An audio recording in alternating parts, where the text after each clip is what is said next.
നമസ്കാരം, എല്ലാവർക്കും സൂപ്പർ കിച്ചണിലേക്ക് സ്വാഗതം. ഞാനിന്ന് ചുരക്കായുടെ കോഫ്തയാണ് തയ്യാറാക്കുന്നത്. അതിനായിട്ട് ഒരു 600 ഗ്രാമോളം ഉണ്ട്. ഒരു ചുരക്കായ വാങ്ങിച്ചിട്ടുണ്ട്. ഇതിൻ്റെ തൊലിയൊക്കെ ഒന്ന് കളഞ്ഞെടുക്കും. ലോക്കി ഹിന്ദി. നല്ല കുരുന്ന ലോക്കി ആയിരിക്കണം മേടിക്കുന്നത്, എന്നാലേ കോഫ്തയ്ക്ക് റെഡിയാകത്തുള്ളൂ. തൊലിയൊക്കെ കളഞ്ഞെടുത്തിട്ടുണ്ട്. നമുക്ക് ഇതിനെ ഒന്ന് ഗ്രേറ്റ് ചെയ്തെടുക്കാൻ വേണ്ടി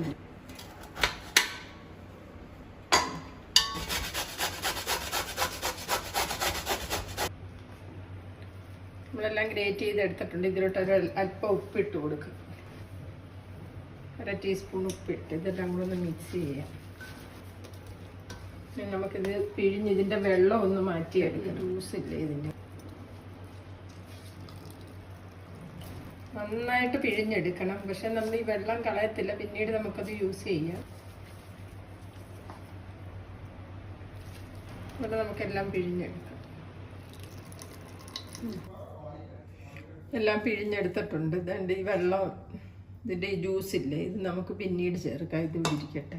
അപ്പം ഇതിലോട്ട് വേണ്ട മസാലകളൊക്കെ ഇട്ടു. 1 ടീസ്പൂൺ മുളക് പൊടി, 1 ടീസ്പൂൺ മല്ലിപ്പൊടി, 1/4 ടീസ്പൂൺ നല്ല ജീരകത്തിൽ, 1/2 ടീസ്പൂൺ മഞ്ഞൾ, 1 ടീസ്പൂൺ കുരുമുളക് പൊടി, 1 സ്പൂൺ ഇഞ്ചിയും പച്ചമുളകും കൂടെ ഗ്രേറ്റ് ചെയ്തെടുത്തതാണ്. ഇത് കസ്തൂരി മേത്തിയുടെ പൊടിയാണ് ഇത്. ഇതൊരു 1/2 സ്പൂൺ ഇട്ടു. 1/4 സ്പൂൺ കടലമാവാണ് ചേർക്കേണ്ടത്. കുറച്ചേ ചേർത്ത് കൊടുക്കുക, ഇതിൻ്റെ ഒരു ബൈൻഡിങ് കിട്ടാനായിട്ട്. കടലമാവ് നമ്മളിങ്ങനെ ഇത് മിക്സ് ചെയ്യുമ്പോഴത്തേക്കും നമുക്ക് ഇതിൻ്റെ വെള്ളത്തിൻ്റെ അംശം ഇല്ലാതെ തന്നെ നമുക്കിങ്ങനെ ഉരുട്ടിയെടുക്കാൻ പറ്റുന്ന പരുവം വരെ ആകുന്നത് വരേക്കും നമുക്കിങ്ങനെ കുറച്ച് ഇട്ട് കൊടുക്കാം. ഒരുപാട് കടലമാവ് ഇട്ട് കഴിഞ്ഞാൽ കോഫ്തയുടെ ഇത് ശരിയാകത്തില്ല. അതുകൊണ്ട് കുറച്ച് ഇട്ട് കൊടുക്കാം. നമുക്ക് ആവശ്യമുള്ളത് ഇട്ടാൽ മതി.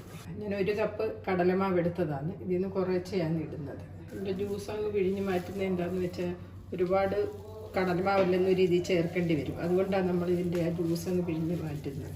നമുക്ക് ഇതിലോട്ട് അല്പം ഉപ്പും കൂടി ഇട്ട് കൊടുക്കാം. നേരത്തെ ഉപ്പ് നമ്മൾ ഇട്ടത്, അതുകൊണ്ടൊരു അല്പം ഇട്ടാൽ മതി. അല്പം മല്ലിയിലയും കൂടി ഇതിൻ്റെ അകത്ത് ഇട്ട് കൊടുക്കാം. നമുക്ക് നന്നായിട്ട് മിക്സ് ചെയ്തെടുക്കാം. നമുക്കിത് ചെറിയ ഉരുളകളാക്കി എടുക്കാം. ഇങ്ങനെ വെച്ച് ഒരുപാട് അങ്ങ് അമർത്തി അങ്ങ് പിടിക്കണ്ട. ഇതിങ്ങനെ കണ്ടു, ഇതുപോലെ ഉരുട്ടി ഒരു 3/4 കപ്പോളം ഇട്ട് കാണും. 1/4 കപ്പോളം ബാക്കിയുണ്ട്. കണ്ട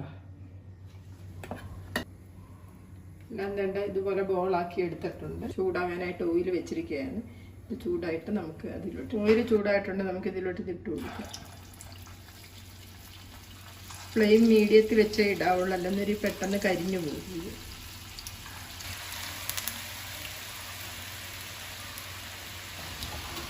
നമുക്കിത് ഇങ്ങനെ ഒന്ന് ഇളക്കി കൊടുത്താൽ മതി. കണ്ടോ, ഇതെല്ലാം കൂടെ ഇളകി കിട്ടുന്നുണ്ട്. തിരിച്ചും മറിച്ചും ഇട്ട് കൊടുക്കും. ഇത് റെഡിയായി വന്നിട്ടുണ്ട്. നമുക്ക് കോരി എടുക്കാം. ഞാനൊരു 4 മിനിറ്റോളം ഇത് മീഡിയം ഫ്ലെയിമിലായിരിക്കണം, അല്ലെന്നൊരു ഇത് കരിഞ്ഞു പോകും, അകം വേഗത്തുമില്ല.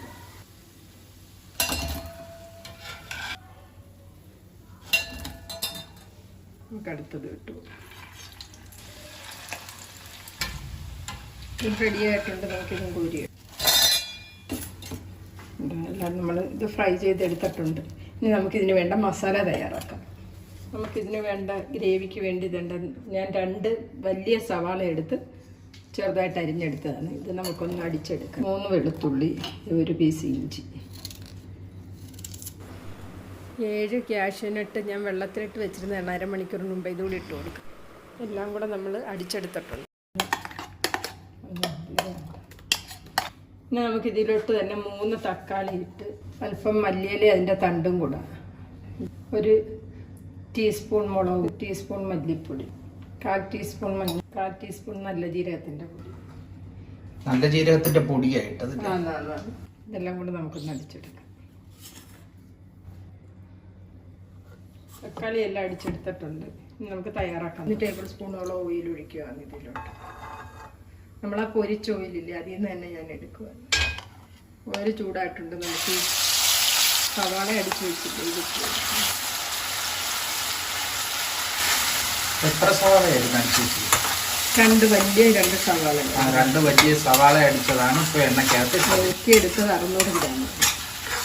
അതിനനുസരിച്ചുള്ള എന്തുമാത്രം എടുക്കുന്നു നമ്മൾ നോക്കി അതിനനുസരിച്ചുള്ള മസാല. അല്പം വഴണ്ടി വന്നിട്ടുണ്ട്. ഇനി നമുക്ക് ഇതിനോട്ട് ഒഴിച്ചെടുക്കാം. ഈ അടിച്ചു വെച്ചേക്കുന്ന തക്കാളി നന്നായിട്ട് വഴറ്റി ഇതിൻ്റെ ഈ പച്ച മണമില്ലേ അത് മാറണം. ഇതിൻ്റെ ഓയിലൊക്കെ തെളിഞ്ഞ് വരണം. അന്നേരം ഇത് നന്നായിട്ട് വഴണ്ടി വരിക്കണം.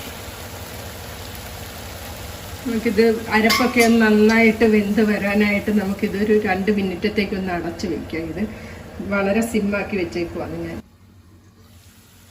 ഇതിൻ്റെ ഓയിലൊക്കെ തെളിഞ്ഞ് വന്നിട്ടുണ്ട്. കണ്ടോ,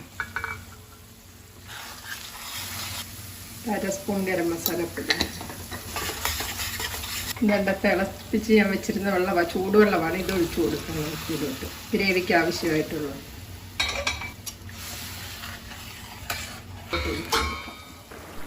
നമ്മൾ പിഴിഞ്ഞ് വെച്ച ആ ജ്യൂസും കൂടി ഇതിലോട്ട് ഒഴിച്ചു കൊടുക്കാം. നന്നായിട്ട് തിളക്കട്ടെ. ഇപ്പം തിളക്കട്ടെ. ഗ്രേവിയൊക്കെ കറക്റ്റായിട്ട് വന്നിട്ടുണ്ട്. നമുക്ക് ഈ വറുത്ത് വെച്ച് ഇത് ഇതിലോട്ട് ഇട്ട് കൊടുക്കാം. ഇത് ഇഷ്ടമായെങ്കിൽ ലൈക്ക്, ഷെയർ, സബ്സ്ക്രൈബ് ഒക്കെ ഒന്ന് ചെയ്തേക്കണേ. 1/2 സ്പൂണോളം കസ്തൂരി മേത്തിയും കൂടി ഇതിലോട്ട് ഇട്ട് കൊടുക്കാം. നമ്മുടെ അടിപൊളി കോഫ്ത റെഡിയായി. റെസ്റ്റോറൻറ്റിലൊക്കെ ചെന്ന് നമ്മൾ കഴിക്കത്തില്ലേ, അതേ ടേസ്റ്റാണ്. അതേ ടേസ്റ്റിലാണ് ഞാൻ തയ്യാറാക്കി. 1 മിനിറ്റത്തേക്കൊന്ന് അടച്ച് വെക്കാം. നമുക്ക് നമ്മുടെ കോഫ്ത എങ്ങനെയുണ്ട്? നല്ല അടിപൊളിയായിട്ട് വന്നിട്ടുണ്ട്. ഓയിലൊക്കെ തെളിഞ്ഞ്. നമുക്കിതിലോട്ടൊരല്പം മല്ലിയിലയും കൂടി ഇട്ട് കൊടുക്കാം. ഇതാണ് നമ്മുടെ കോഫ്ത റെസ്റ്റോറൻറ്റ് സ്റ്റൈൽ. കണ്ട